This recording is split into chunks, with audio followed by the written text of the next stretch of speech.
तब वहां पर आप विचार करेंगे कि हम तो काम लोग हैं यार, हमारे चार दो।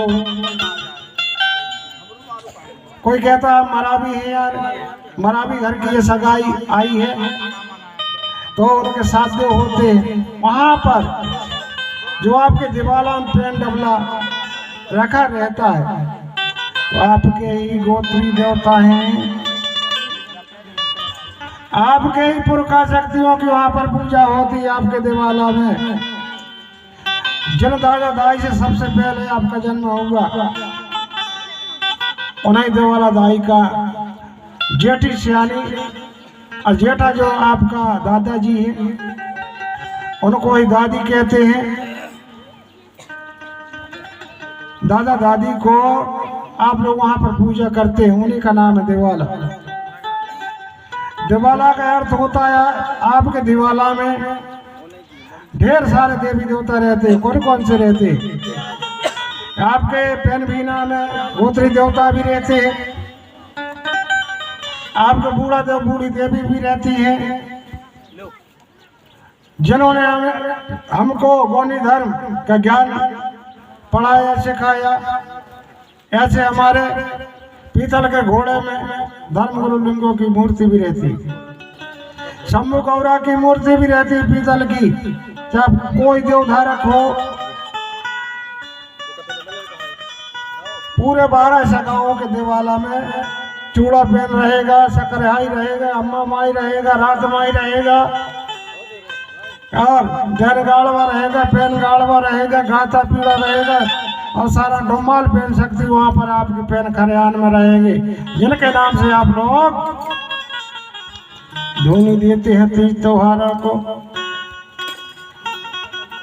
जैसे अभी आ रहा है आपका कल जो हमारा महाव्रत है, शंभु माधव को, शंभु माधव का व्रत है महाशिवरात्रि। इस शिवरात्रि का भी हम पूजन करते हैं, व्रत रहते हैं, उपवास रखते हैं। भले हमको पता ना हो किस कारण से हम शंभु दादा का व्रत रखते हैं, इसकी पूजा भी कल आप करेंगे। कितने आदमी व्रत रहेंगे शिवरात्रि का? हाथ उठाइए। मातृशक्तियां भी, पितृशक्तियां भी, धन्यवाद। शिवरात्रि का आप लोग व्रत करते हैं। एक शब्द भी हम आपको पूछ रहे हैं, उसके बाद में हम दिवाला की चर्चा को बताएंगे। पहले इसी को समझ लो, इस त्योहार का नाम शिवरात्रि क्यों हुआ? शिव दिन क्यों नहीं कहते? बताओ भैया, शिव दिन क्यों नहीं कहते हैं, शिवरात्रि ही क्यों कहते हैं? कुछ रहस्य तो होगा। सरपंच साहब चलता है का? खड़े हो जाओ। सरपंच उन्हें कहते हैं काय के पद में है, पद में है ना आप? हाँ, पद माने हो तो मेरे सगाजन साथियों चरण, चाहे पद कहिए या चरण कहिए, तो पद में है आप लोग, तो पद के बाहर ही खड़े रहेंगे ऐसे जब तक कथा चलेगी। उम्र भी नहीं है, कोई दिक्कत नहीं, ठीक है। पद खराब ही हो था भैया। अब आपके पद में तो आप बैठे हैं, लेकिन हम शंभु दादा के पदों की चर्चा वंदना कर रहे हैं यहाँ पर। किनके चरणों की? शंभु दादा की। पद माने चरण होते ना, होता नहीं होता? होता है। तो शंभु दादा की ये चर्चा चल रही है, तो उनके चरणों में शीश झुका करके, और हम लोग व्रत भी रहते हैं। अगर व्रत आप व्रत रहेंगे तो बैठ जाइए।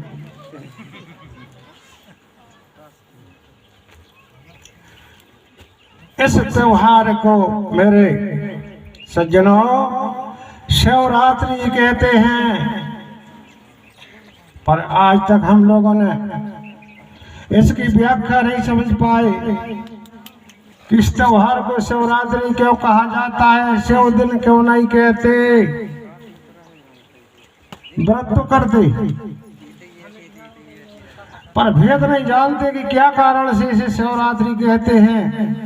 यही कोया समाज का राजा था जिसकी चर्चा बता चुके हम लोगों ने। पूरे कोया मोरी द्वीप के मुखिया शंभू दादा थे।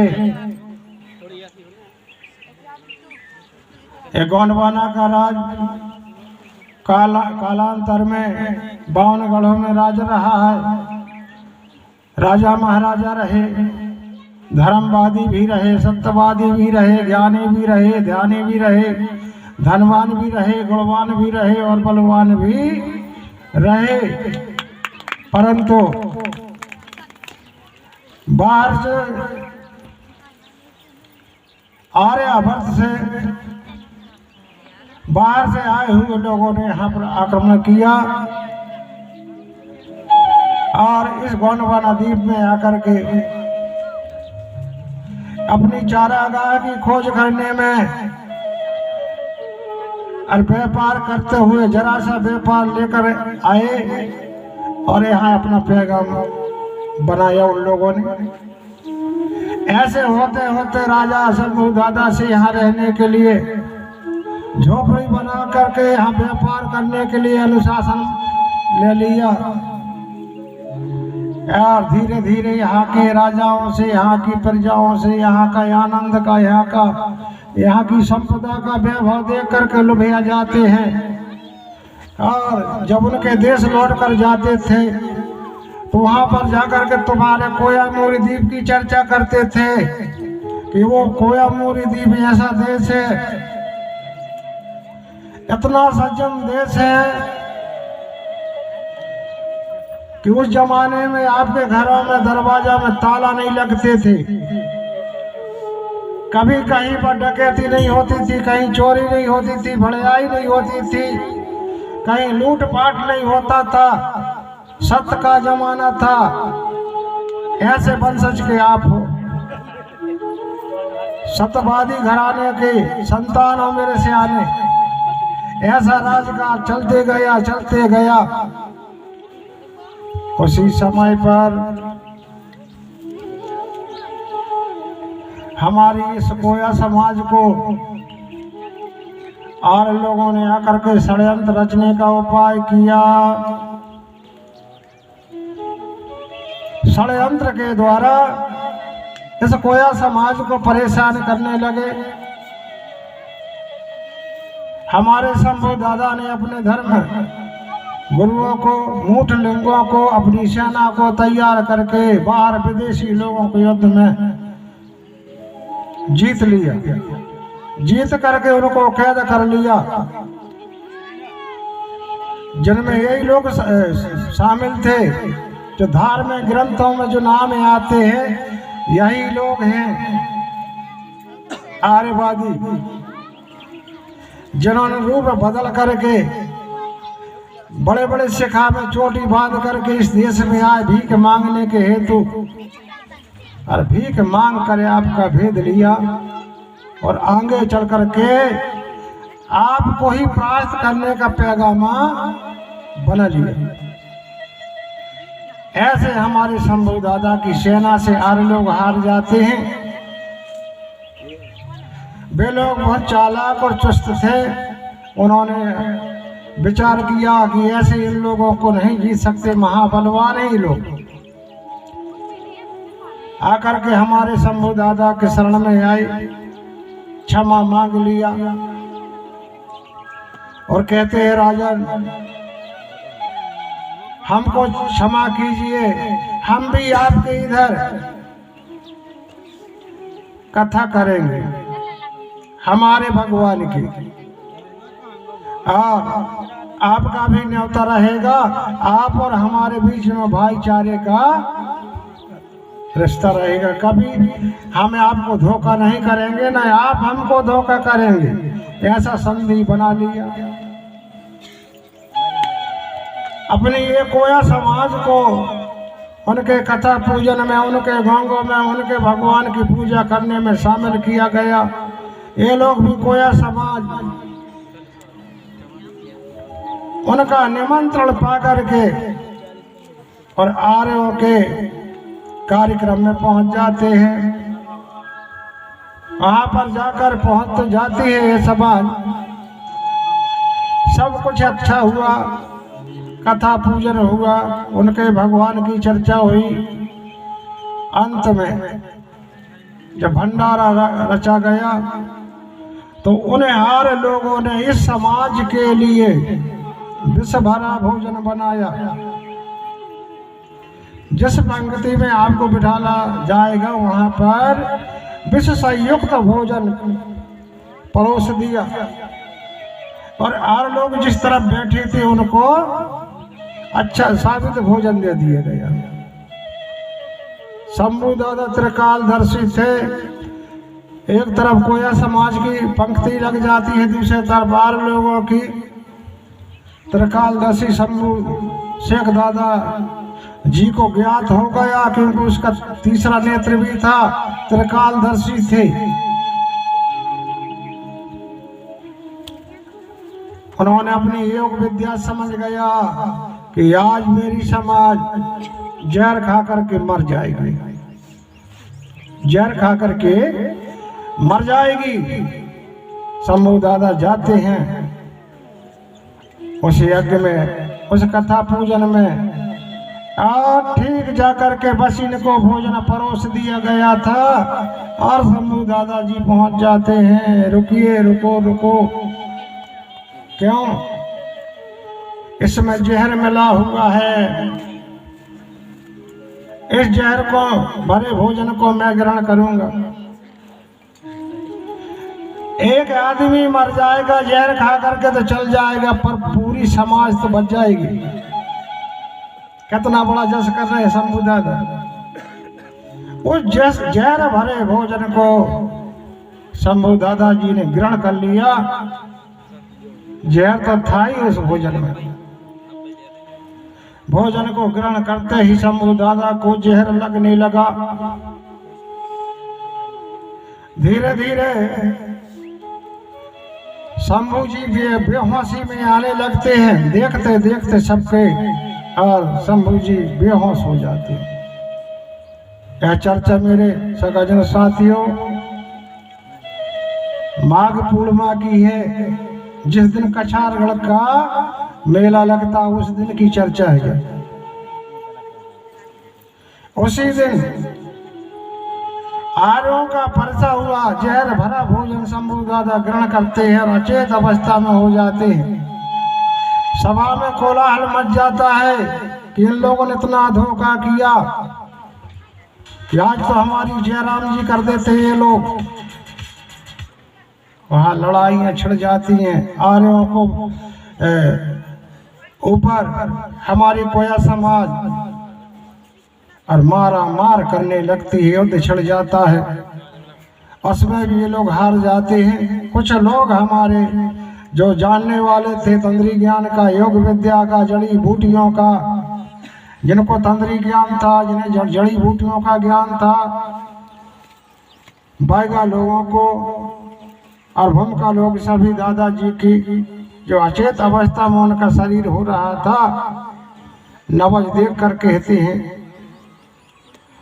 कि कौन सी बूटी लेकर के हमारे दादाजी को सही कर ले। मेरे सज्जनों, ये कोया समाज के जितने भी वेद थे,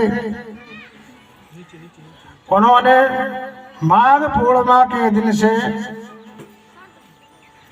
13 दिन और 13वीं रात्रि में शंभू दादा को औषधियों के द्वारा और उनको जिंदा किया था। 13 दिन गुजर गए, 13वीं रात्रि को जिंदा हुए थे सगाजन साथियों। अगर शायद औषधियों का अगर योग ना बन पाता तो हमारे दादाजी की तो जयराम जी हो गई थी। रात में ही जिंदा हुए शिवरात्रि को। आप देखते हैं रात्रि में 4 पहर शंभू दादा का पूजन क्यों करते हैं? हमें जिंदा करने का था। आज भी हमारे भूमिका संघ में कौन सा मंत्र बोलते हैं यशवंत जी? शिवरात्रि के दिन वहाँ अपने शंभु जागरण में कौन सा मंत्र बोलते हैं, बोलिए जरा। हाँ जैसे बोलो, शिव जागरण मंत्र। हमारी कोया समाज इस मंत्र के बल से शंभु दादा को जिंदा किया था। भी बोलेंगे चेले मम शंभु से चेले मम शंभु से चेले मम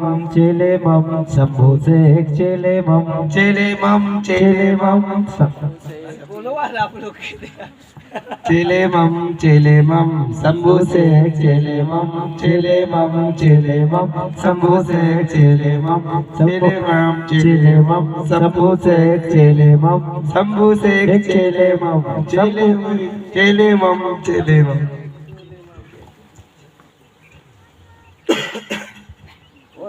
बस इतना ही बता दो समाज को। हाँ, दो ही कड़ी ना, दो ही कड़ी। शंभु से चेले मम और चेले मम जो 5 घंटे धरा के शंभु मदाऊ थे, उनको जब जहर ने उनकी जान को ग्रस्त किया, बेहोश कर दिया था, जब पूरा शरीर नीला पड़ गया था, उस समय सभी संगजन साथी इस गोंडवाना भैया के जैसे ही पता चलता था तो सभी तंत्री मंत्री वैद्य सभी लोग जब वहां पहुंचे तो शंभु के गुहार लगाते थे। सभी मिलकर के ये मंत्रोच्चारण करते थे। ये मंत्रोच्चारण मतलब एक आभा थी इस सगा समाज की। उनसे इतनी आशाएं जुड़ी थी कि अगर ये चले जाएंगे तो इस गोंडवाना भैया को ये लोग जो आर्य लोग है बर्बाद कर देंगे। इसलिए उस गणाधिपति के लिए, उस राजा के लिए सारी प्रजा बोलती है, हे शंभु शेख हम आपके चेले हैं, हमें छोड़ के कहां जाएंगे, और तुम चलो जाओगे तो हम कहां चले जाएंगे।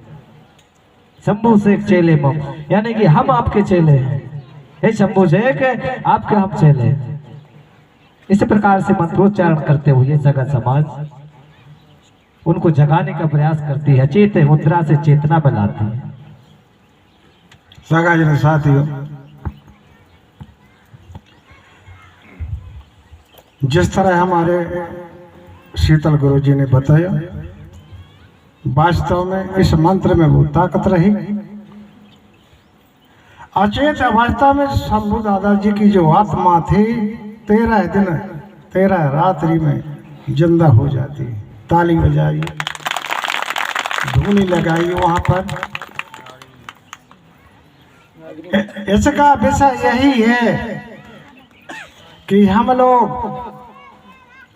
13 दिन 13 रात्रि में हमारे राजा को हम लोगों ने जिंदा किया है। तब गोंडी शब्दों में इसको आप लोगों ने शंभु नरका कहा। क्या कहा? शंभु नरका। शंभु माने शिव होता है, और नरका माने रात। हिंदी में आप लोग बोलते हैं तो शिवरात्रि बोलते हैं, अगर गोंडी शब्दों में बोलेंगे तो शंभु नरका बोलेंगे। ये वजह से हम लोग शिवरात्रि कहते हैं इस पर्व को। कौन सी पार्टी ने हनन किया था शंभु दादा? शंभु दादाजी को विष किसने खिलाया? आर्य समाज ने। आज सभी को पता होगा, सभी लोग आर्य बनने के लिए तैयार हो। आप लोग, हमको पता नहीं है कि आर्य किसे कहते हो, अनार्य किसे कहते। अनार्य उन्हें कहते हैं जो पहले के मूल निवासी, जिनका गवाही हमारी ये मातृशक्तियां विवाह के समय पर, जिस समय दुल्हे अपने गांव में आता है तो वही पुरातन सृष्टि खंड के गीत गाती हैं ये लोग, और दुल्हे आके प्रति गाती। क्यों गाती? का मूल निवासी हैं, एक गीत गाती हैं या भले ही न चलता हो, जिसमें हमारा धरती का विवरण आता है। धरती में 16 सृष्टि है, 16 पृथ्वी है। इनकी रचना का एक गीत हमारी मातृशक्तियां गाती हैं। तो मेरे सगाजन साथियों, हमको समझना चाहिए, जिन आर्य लोगों ने हमारे शंभु दादाजी को विश्व भरे फूल फल तक चढ़ाए गए हैं, आज तक तुम लोग भी चढ़ा रहे। तुम लोग भी चढ़ा रहे हो। भांग या धतूरा या जो भी जहरीले फल और फूल शंभू दादा को शिवरात्रि के दिन चढ़ाएंगे। आपको पता ही नहीं है कि जहरीले सामान चढ़ाना चाहिए नहीं चढ़ाना चाहिए। ये नहीं चढ़ाते थे आप लोग। मूल निवासी हो आप लोग, होरा होरी मानने वाली समाज हो। अध्ययन करके देखो, ये फाल्गुन के महीने में आप लोग होरा और होरी मानते थे। अनेक गेहूं की बालियां भूंज करके दादाजी को चढ़ाते थे। गोंडी प्रमाण है।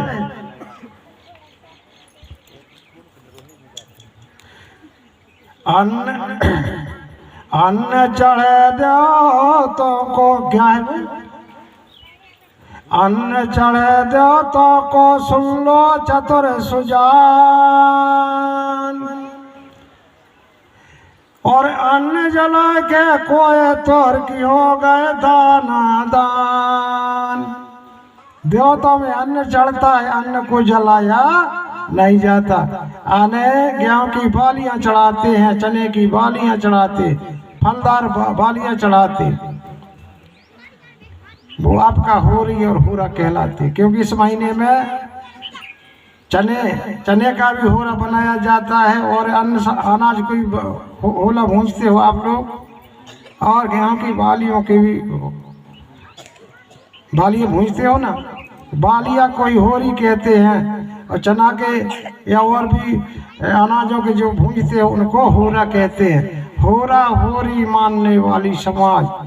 शंभू दादा को अनाज चढ़ता था। आज भी कोई भी देवता को अनाज चढ़ता, तुम लोगों को भी चढ़ता। तुम लोगों को ऐसे दिन भर बैठा ले रहेंगे और अन्न चढ़ाने के नहीं कहेंगे तो कल भाग जाओगे। बोले से कोई मतलब नहीं है, आपको खाने को मिलेगा ही ना, मतलब यहाँ चढ़ाएंगे नहीं। क्या चढ़ता है? आप फूल नहीं चढ़ता, फूल नहीं खा पाएंगे, अन्न नहीं चढ़ाएंगे। तो अन्न चढ़े देवताओं को सुन लो चतुर सुजान, अन्न जला के कोई तर हो गए दाना दान। इतने बड़े पचखंड धरातल के मुखिया को अकोना का फूल चढ़ाया जाता है। कभी आपने समझा अकोना के फूल का क्या कारण है? यही अकोना का जो फूला था फूल, उसी फूल में जहर भर करके दादाजी को पिलाया गया था। उसी दिन से अकोना का फूल फट गया, छितर बितर हो गया। अकोना के फल के सामान था, ऐसे शंख के बनावट का अकोना के फूल है में जहर भर करके शंभू दादा को पिलाया गया था। उसी समय से सब फूल शंभू दादा को चढ़ा देना, परंतु अकोना का फूल नहीं चढ़ाया जाता। कल परसों देखा था मैंने, यहाँ तक भी अकोना का फूल चढ़ाया गया। क्यों? आप लोग कभी इस भेद को नहीं समझ पाए, किसी ने आपको बताया नहीं। तुम्हारी पूजन में सर्व उत्तम फूल कौन सा है? क्यों है वो उत्तम? क्या कारण है उसका? उसको आप लोग देखेंगे। जब भी महुआ का फूल गिरता है तो धरती दाई को लात नहीं मारता है, मुख के बल गिरता है, चुम्बन करता, क्योंकि ये माँ है और वो बिटप से निकल रहा है। लेकिन उसका ज्ञान देखिए, महुआ फूल का ज्ञान देखिए। वो समझ गया ये मेरी माँ है। कौन? धरती दाई। तो वहां से वो गिरेगा तो मुख के बल गिरता है, चुम्बन करता है दाई को। तुम लोग क्या करते हो बताओ? ईमानदारी से बताओ क्या करते हो? बिल्कुल नहीं समझते। धरती दाई या धरती मैया का क्या हो? बिल्कुल कुछ नहीं। पूरा सारों को सारों काम जाई में कर रहे हैं धरती दाई में। तुमसे चतुर है ना महुआ का फूल। अरे ऐसा फूल है आपका हाथ नहीं लगने देता, सुता अपने आप निकल करके आता है, धरती दाई को चुम्बन करता है। ऐसे फूल को ही सर्वशक्ति बड़ा देव ने सिद्ध माना। जितने भी फूल यहाँ पर, यह फूल भी आपने लाए हो जो किसी वृक्ष का बालक है, लेकिन यहाँ हमारा कार्यक्रम चल रहा है, तुम मानोगे? इसका बेटा है लेकिन तोड़ करके ले आएंगे, हमारा कार्यक्रम चल रहा है, फूल लाइए, फूल तोड़ करके ले आए, मतलब इसको दुख होगा कि नहीं होगा? बोलो, होगा ना? कोई भी फूल हो, उस फूल की एक प्रभुता देखिए। यह फूल तो आज टूट गया, आज दिन भर ही जैसे तैसे रहेगा, परंतु कल ये मुरझा जाएगा, सूख जाएगा, चूरा चूर हो जाएगा। लेकिन महुआ का फूल ऐसा है, ये जो महुआ के फूल आए हैं आज नहीं, एक वर्ष बाद भी जल में डाल देना, जल में डाल देना, पुनः जो का तो डोमर बन जाता। जिस जल में आप लोगों ने इसको फुलाया है, और जल को यहाँ से लगा करके पूरी जगह में उसका छिड़का मार देना। जितनी जगह में छिड़का मारोगे उतनी जगह में किसी भी तरह की बीमारी नहीं आएगी, कोई खराब चीज वहाँ नहीं आ पाएगी। तुम्हारी शोधन हो, डायन हो, भूत हो, प्रेत हो, जमाने के जो खराब चीज यहाँ है, जहाँ पर महुआ फूल का रस का छिड़काव हो गया तो वहाँ पर इन चीजों का प्रवेश नहीं होता। आपके गौशाल में छिड़किए, आपके खेत बाड़ी में छिड़किए, आपके घर द्वार में, और कम से कम आस पास भी छिड़काव कर दें तो आप लोग कभी बीमार नहीं रहेंगे। अब सवाल आया है, कम से कम 5 फूल महुआ के 12 मासी आप खा जाएंगे। हर दिन प्रतिदिन 5 फूल खा जाए चबा करके। फिर बताना हमको कौन रोग हो रहा है, आपको कैसे परेशान हो। कोई भी प्रकार की परेशानी नहीं रहेगी, इन लोगों को भी परेशानी नहीं रहेगी। सबसे ज्यादा परेशान हमारी माताएं हैं। क्यों है ये ज्यादा परेशान क्यों है हमारी माताएं? इनको काम ज्यादा नहीं है। एक चंगेर बर्तन इनके मूड पे है संजय शकर, इतना बर्तन भोजन बनाएंगी, फिर उनको मांजेगी, उनका टहल करेंगी, फिर इनके पैर धुलेंगे 10-11 बजे। परेशानी है ना इनको। खेती बाड़ी का काम तो बेड़े गया, बर्तन भाड़े से परेशान है बेचारी। बर्तन भाड़े से फुर्सत हो गए, फिर संध्या का समय आ गया तो इनको शीत ज्यादा होता। पानी में सदा हाथ रहते इनका, इनकी शीत की बीमारी भी दूर हो जाएगी महुआ के फूल खाने से। बोलिए परम शक्ति फड़ा पेंता जंगो दायिता। तो मेरे सगाजन साथियों, ऐसा हमारा